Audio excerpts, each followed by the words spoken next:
എല്ലാവർക്കും സ്വാഗതം. എൻ്റെ യൂട്യൂബ് ചാനലിലേക്ക്. ഞാൻ ഉഷാ കൃഷ്ണമൂർത്തി. അപ്പോൾ ഞാൻ കോഴിക്കോട് വീട്ടിൽ, ഞങ്ങളെ തറവാട് വീട്ടിൽ ചക്ക എടുത്തു വെച്ചിട്ടുണ്ടായിരുന്നു. ഇന്നലെ 2 എണ്ണം. ഒരെണ്ണം അപ്പുറത്തെ ചേച്ചി കുറിച്ചു, ഒരെണ്ണം ഞാൻ മുറിച്ചു. അതിനൊക്കെ വൃത്തിയാക്കി തുടങ്ങി.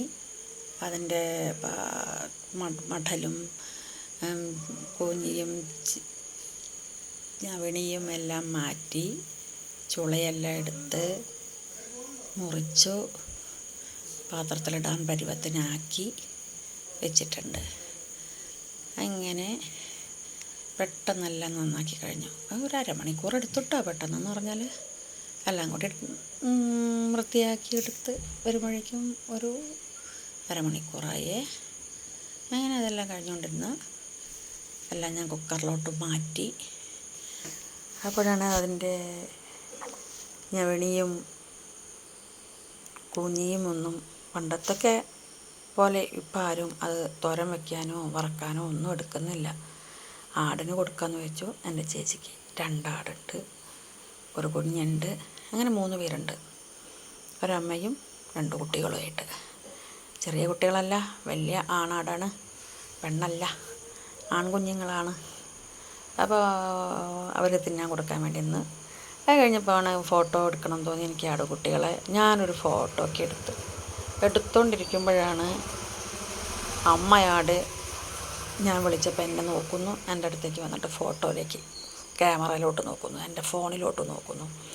അപ്പോൾ ഞാൻ ക്യാമറയിൽ നോക്കി ഫോട്ടോ ഒക്കെ ഇത് കഴിഞ്ഞ് ഞാൻ ചക്ക ബാക്കിയായും കൂടെ കുറച്ച് ചക്കക്കുരും കൂടിയൊക്കെ ചെത്തിയിട്ടിട്ട് വൃത്തിയാക്കി ശേഷം അത് കുക്കറിലിട്ട് വേവിക്കാൻ പാകത്തിനാക്കി എടുത്ത് വെച്ചിട്ടുണ്ട്. ഇനി കുക്കറിനകത്ത് മഞ്ഞൾപ്പൊടി, മുളക് പൊടി, ഉപ്പ്, തേങ്ങ, പെരുംജീരകം, ചെറിയ ജീരകം, പിന്നെ വെളുത്തുള്ളി, കരിവേപ്പില എല്ലാം ഇട്ട് പച്ചമുളക് അടക്കമുണ്ടേ ചതച്ചും കണ്ടിട്ട് നമ്മൾ ഇതിനെ ഒരുമിച്ച് ഇതിനകത്ത് അങ്ങ് കൂട്ടി യോജിപ്പിച്ചിട്ട് കുക്കറിൽ വെച്ചു. ഒരു വിസിൽ വന്ന് അങ്ങനെ അത് വെന്തു. അത് കഴിഞ്ഞപ്പോൾ ഞാനിങ്ങനെ ഓർത്തു, ഇനി ഇതിനുള്ള തേങ്ങ വറക്കണം, കടുക് വറക്കാനുള്ള ബാക്കി കാര്യങ്ങളൊക്കെ ആയി. കടുക് വറുത്തു, ചീനച്ചട്ടി വെച്ച് കടുക് വറുത്തു, കരിവേപ്പില, ഉള്ളി ഇട്ട് ഒന്ന് വഴന്ന് വന്നപ്പോൾ കുറച്ച് ഒരു തേങ്ങയുടെ പകുതി, ഒരു കഷ്ണം തേങ്ങ ചിരവി എടുത്തിട്ടുണ്ടായിരുന്നു. അത് ഇട്ട് അതിനെ ഇളക്കി യോജിപ്പിച്ച് ഞങ്ങൾ ചക്ക പുഴുങ്ങുന്നതിൽ തേങ്ങ അരയ്ക്കുകയും ചെയ്യും, പിന്നെ തേങ്ങ വറുത്തിടുകയും ചെയ്യും. വറുത്തിടുമ്പോഴാണ് നല്ല എരിശ്ശേരീൻ്റെ ടേസ്റ്റാണ് വരുന്നേരം. പുഴുക്കിന് തന്നെ ചക്ക എരിശ്ശേരിയും വയ്ക്കാം.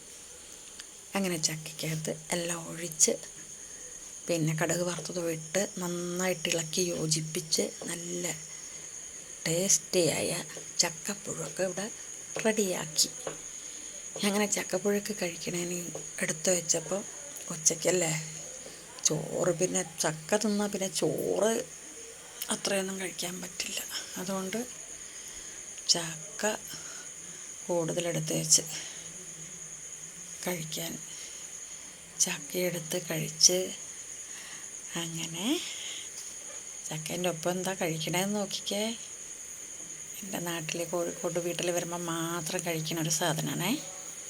അങ്ങനെ അത് ചക്കേൻ്റെ ഒപ്പം കഴിച്ചു. നല്ല ടേസ്റ്റിയായ, നല്ല സന്തോഷത്തോടു കൂടി എനിക്ക് എൻ്റെ നാട്ടിലെ വീട്ടിൽ വന്നപ്പോൾ ചക്ക കഴിക്കാൻ പറ്റി.